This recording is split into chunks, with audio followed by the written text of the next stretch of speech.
Growth and development is a fundamental facet of our staff well-being. Unity Grammar is really committed to supporting each of us on our own growth journey. Leadership in Unity Grammar is all about how can we help others grow. Everybody feels like they have their own personal opportunities to grow. So for me, as a member of the leadership team, my whole decade here has been absolutely a testament to growth and development. Unity Grammar has allowed for many opportunities for personal and professional development. We run several workshops internally, such as empowerment PDs. The Epic Mentor program, which is so great to put myself out there to assist those new beginning teachers. And growth coaching workshops. This allows us to grow personally and professionally.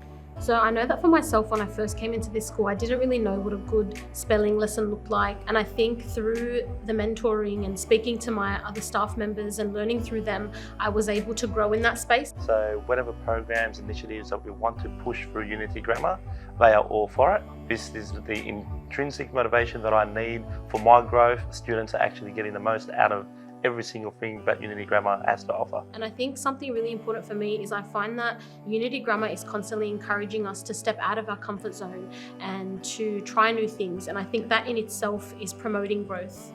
In terms of education, how can we support them best in terms of professional development programs, and how can we enable them to have opportunities for growth also in terms of positions? Whether it's through personalised coaching sessions, whether it's through going away to professional learning experiences, providing each of our teachers and our non-teaching staff with growth opportunities.